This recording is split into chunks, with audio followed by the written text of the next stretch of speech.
A kur më parë nuk kishte thënë kaq hapur pas zgjedhjeve ose do diri që në Shqipëri pati parregullsi që në Shqipëri zgjedhjet u zhvilluan në kushte ku partia në pushtet përdori burimet njerëzore dhe partia në pushtet ushtroi dhe kontroll mediash. Bonusi i parë. Bonusi i dytë cili është? Është që sot në PD haroi Berishën, edhe po mos e fare Berisha, edhe po mos kishte lindur fare Berisha, sot janë bërë gjithsesi Berisha, përfshirë edhe më të moderuarit, përfshirë edhe më prospakut, Bardhi dhe Tabaku apo Ali Mehmeti. Të dëgjosh të tre zëra të moderuar. Sot, të thonë që në Shqipëri është bërë një maskarat elektorale dhe asgjë s'na ndryshon edhe mendimin. Të dëgjosh Bardhin sot që thotë që Altin Domani krijoi një task force thjesht për alibi për krimin zgjedhor, që ta merrte Rama fitoren. Po thoja, po pickoja betën. Kolekti në Shqipëri, kuptojnë çfarë revolucioni po ndodh? Gazmen Bardhi të kthehet kundra Spakut. Tabaku të thotë që nëse fitoj janë mbledhur zgjedhjet, pra jemi në një fenomen post-Berish. Po humbisin shumë kohë në Shqipëri juve të diskutonin për Berishën. Jemi në një moment post-Berish.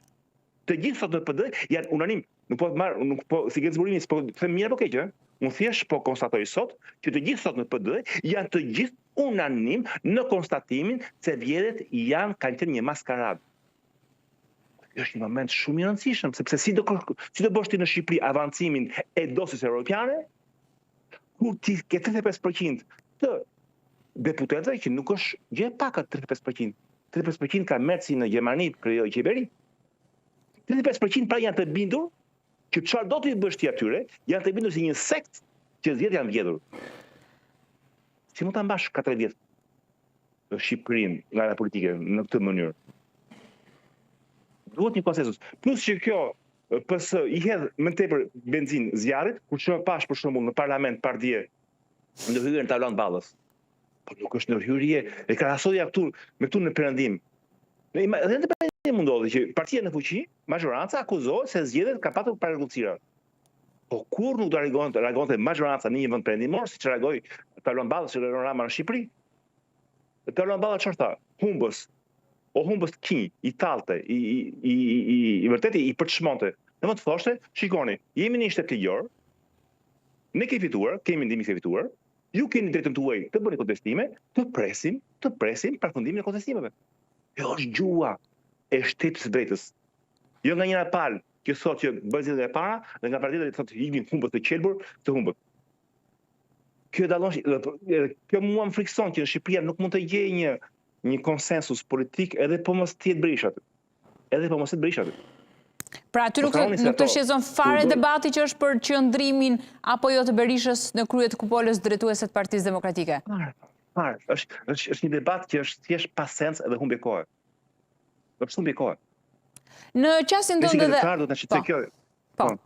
Në qasjen tënde dhe analizën që ti bën. Mos më thënë Berisha. Në analizën që ti bën, çfarë duhet të bëjë tashmë Partia Demokratike kur ka raportin e OSBE-s, kur kemi reagimin e ambasadës amerikane për rezultatin e zgjedhjeve, kur kemi këto parregullsi që po dokumentohen, arsyesi që më artikulon, çfarë duhet bëjë sot kampi demokrat, Partia Demokratike me ato eksponent që ka pranë vetes? Pse ti këshilloj, unë si jam... Jo, po të them, në analizën që ti... Në analizën që ti bën. Sepse këtë rast i bie që ai që po shikon televizor që voton për PS-n, po pse ke zburimi thotë i jep këshilla PD-s? Unë dhe njëherë jam përshëndetje e drejtës. Mos më intereson fotoj PD-ja. Po bëjmë shumë partizan. Është thua si mua sot, çfarë do të bësh Shqipëria sot fitoj? Ti mund gazetar për shembull, i huaj si sem shqiptar. Okej. Unë dua të thjesht sa janë Shqipëri, mos ketë luftë në stadium. Po fitoj më mirë. Ja, nuk do të lët me ikësh pa të marrë dhe një qasje për ndeshjen e sotme, por me qendro pak te Partia Demokratike. Aty do flasim militant. Do të jap hapësirën aty patjetër.